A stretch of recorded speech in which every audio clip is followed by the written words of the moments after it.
Bismillahirrahmanirrahim. Assalamualaikum warahmatullahi wabarakatuh. Selamat pagi anak-anak kelas 9G, 9H, dan 9I MTSN 1 Purwakarta. Hari ini kita akan kembali belajar bahasa Indonesia bab 2 ya, yaitu tentang pidato persuasif.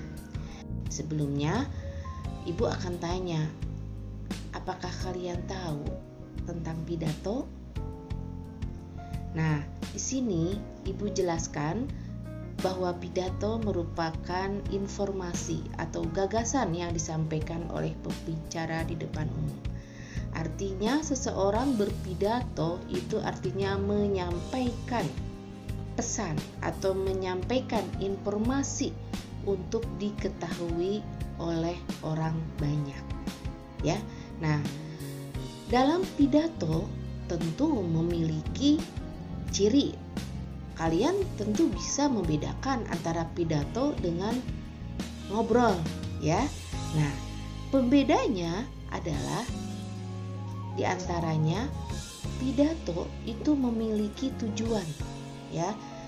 Tentunya pidato dilakukan untuk tujuan tertentu agar pidato itu fokus dan tidak berkembang kemana-mana atau membicarakan hal-hal yang tidak pokok, ya. Nah, di dalam sebuah pidato tentu ada materi yang akan diinformasikan, yang akan disampaikan kepada orang banyak. Dan tentu informasi tersebut bersifat objektif, apa adanya, aktual juga, ya, yang disampaikan kepada halayak, yang tidak lain untuk menambah informasi atau wawasan bahkan pengetahuan bagi pendengarnya. Dan tentunya dari pidato ini yang disampaikan akan ada kesimpulan hasil dari yang dibicarakan atau yang dikemukakan tersebut. Nah, itulah ciri dari pidato secara umum, ya.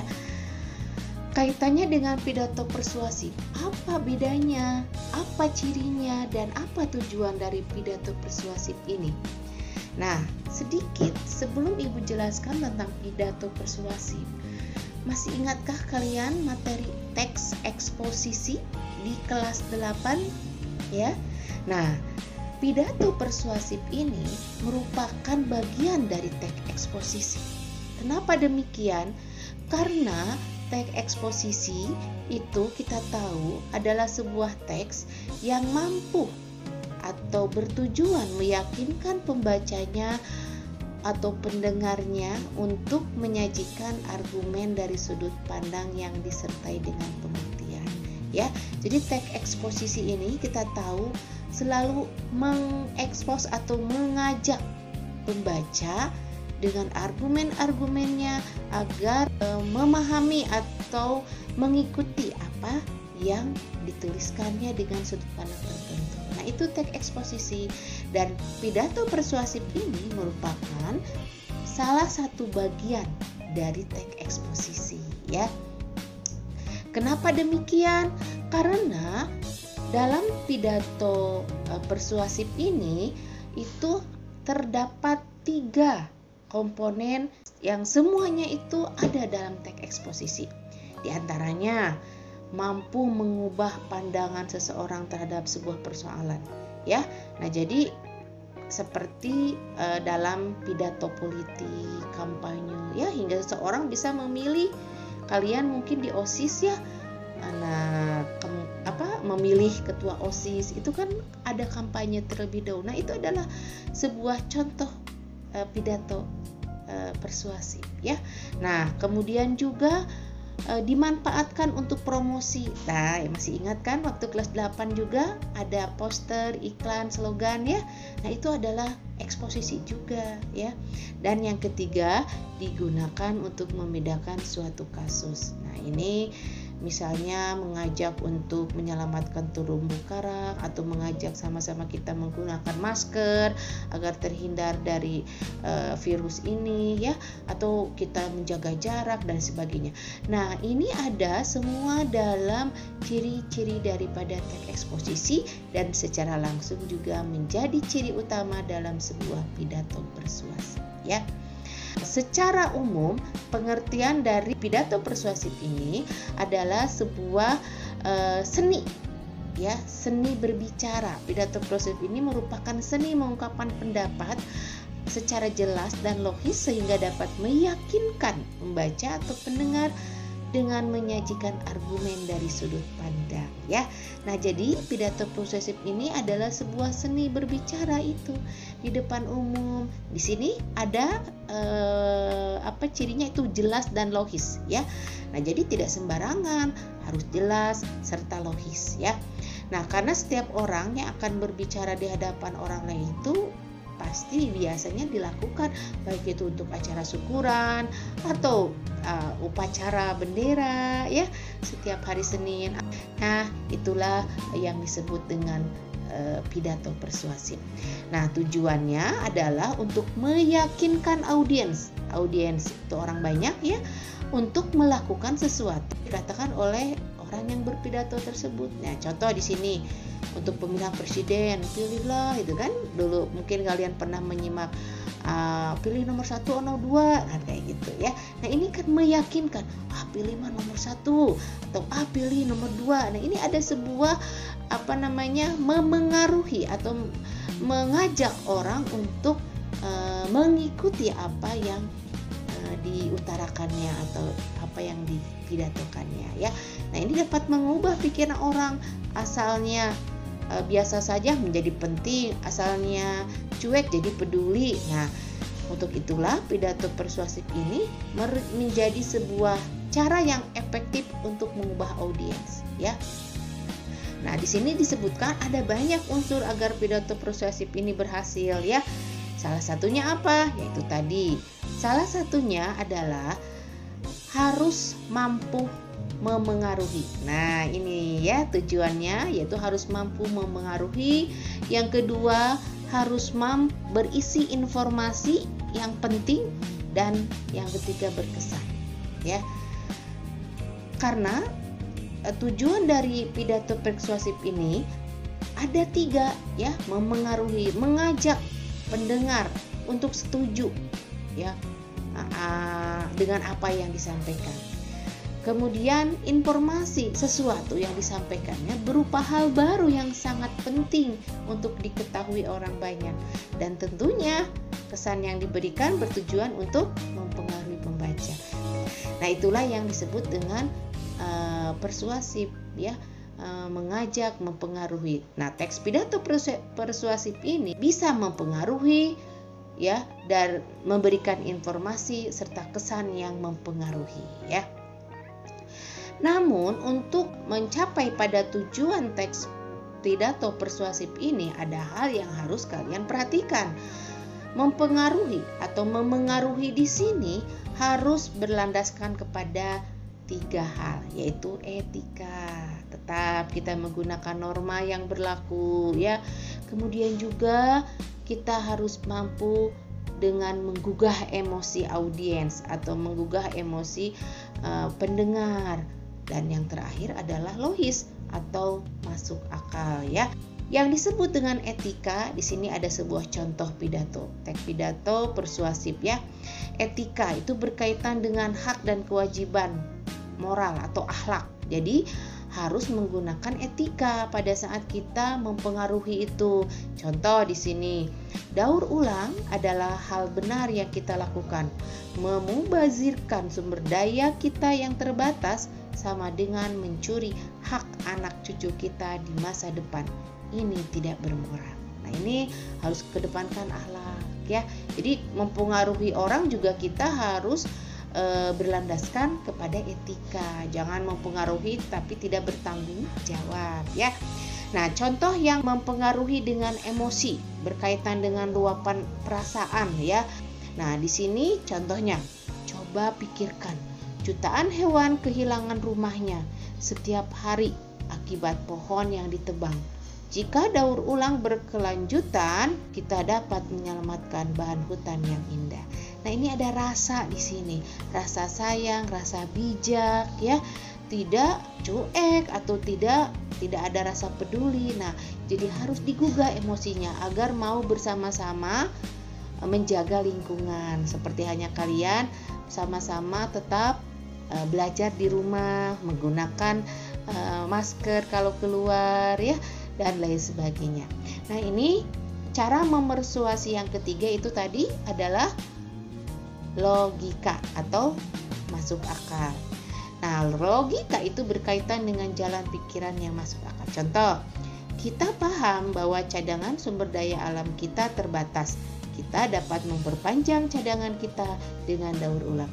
Nah, ini ada kelogisan, bisa dimengerti oleh akal, ya. Nah, ini contoh-contoh cara memersuasi dengan cara etika, emosi, dan logika, ya. Nah, untuk lebih jelasnya Ibu akan suguhkan sebuah model pidato persuasif, ya, yang disampaikan oleh seorang anak berusia 12 tahun bernama Seven Suzuki, ya. Anak tersebut, Seven Suzuki ini diundang oleh PBB untuk menghadiri konferensi lingkungan hidup pada tahun 1992. Wah, ini 22 tahun yang lalu, ya, tapi ini masih dijadikan contoh dalam materi pidato persuasif. Nah, pidato yang disampaikan ini mampu membungkam, ya, beberapa pemimpin dunia terkemuka hingga semuanya terasa senyap, ya. Nah, bisa kalian simak, ya, pada potongan video berikut.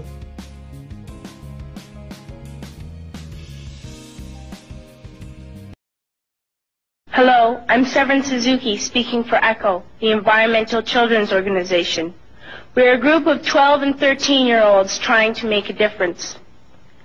Vanessa Setti, Morgan Geisler, Michelle Quigg, and me. We've raised all the money to come here ourselves, to come 5,000 miles to tell you adults you must change your ways. Coming up here today, I have no hidden agenda. I am fighting for my future. Losing my future is not like losing an election or a few points on the stock market. I am here to speak for all generations to come. I am here to speak on behalf of the starving children around the world whose cries go unheard. I am here to speak for the countless animals dying across this planet because they have nowhere left to go. I am afraid to go out in the sun now because of the holes in our ozone. I am afraid to breathe the air because I don't know what chemicals are in it. I used to go fishing in Vancouver, my home, with my dad, until just a few years ago we found the fish full of cancers. And now we hear of animals and plants going extinct, every day vanishing forever. In my life, I have dreamt of seeing the great herds of wild animals, jungles and rainforests full of birds and butterflies. But now I wonder if they will even exist for my children to see. Did you have to worry of these things when you were my age? All this is happening before our eyes, and yet we act as if we have all the time we want and all the solutions. I'm only a child, and I don't have all the solutions. I want you to realize, neither do you. You don't know how to fix the holes in our ozone layer. You don't know how to bring the salmon back up in a dead stream. You don't know how to bring back an animal now extinct. And you can't bring back the forest that once grew where there is now a desert. If you don't know how to fix it, please stop breaking it. Here, you may be delegates of your government, business people, organizers, reporters, or politicians, but really, your mothers and fathers, sisters and brothers, aunts and uncles, and all of you are someone's child. I'm only a child, yet I know we are all part of a family. 5 billion strong. In fact, 30 million species strong. And borders and governments will never change that. I'm only a child, yet I know we are all in this together and should act as one single world towards one single goal. In my anger, I am not blind, and in my fear, I am not afraid of telling the world how I feel. In my country, we make so much waste. We buy and throw away, and yet northern countries will not share with the needy. Even when we have more than enough, we are afraid to share. We are afraid to let go some of our wealth. In Canada, we live the privileged life, with plenty of food, water, and shelter. We have watches, bicycles, computers, and television sets. The list could go on for 2 days. 2 days ago, here in Brazil, we were shocked when we spent time with some children living on the streets. This is what one child told us. I wish I was rich. And if I were, I would give all the street children food, clothes, medicines, shelter, and love and affection. If a child on the streets who has nothing is willing to share, why are we who have everything still so greedy? I can't stop thinking that these are children my own age, that it makes a tremendous difference where you are born. That I could be one of those children living in the favelas of Rio. I could be a child starving in Somalia, or a victim of war in the Middle East, or a beggar in India. I am only a child, yet I know if all the money spent on war was spent on finding environmental answers, ending poverty, and finding treaties, what a wonderful place this earth would be.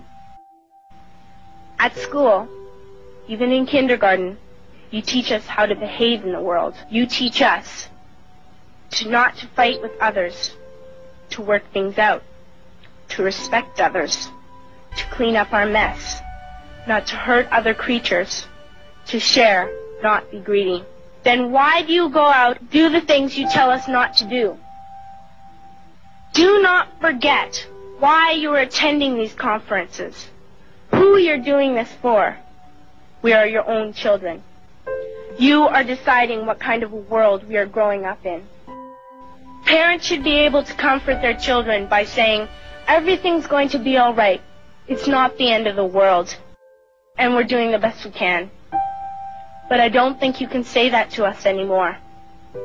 Are we even on your list of priorities? My dad always says, you are what you do, not what you say. Well, what you do makes me cry at night. You grown-ups say you love us, but I challenge you, please, make your actions reflect your words. Thank you.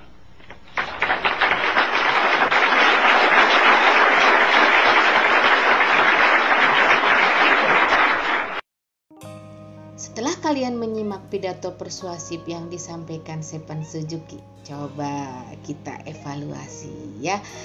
Anak kecil berusia 12 tahun mampu bicara di depan forum dunia, para petinggi, pejabat dunia, orang-orang hebat ya.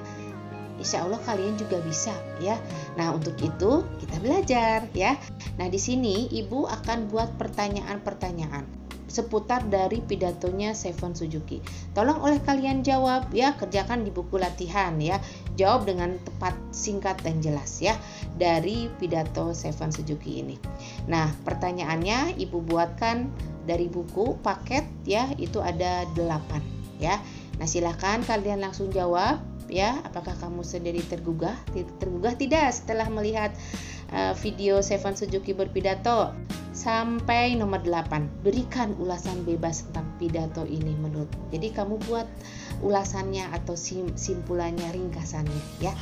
Nah, jika tugasnya sudah selesai, silahkan dikumpulkan ya, japri ke nomor Ibu. Demikian ulasan pidato persuasif hari ini ya. Mudah-mudahan bermanfaat. Tolong dicatat teorinya ya. Boleh kalian lihat di buku LKS ya. Dan jangan lupa latihannya dikerjakan. ya. Terima kasih, mohon maaf. Assalamualaikum warahmatullahi wabarakatuh.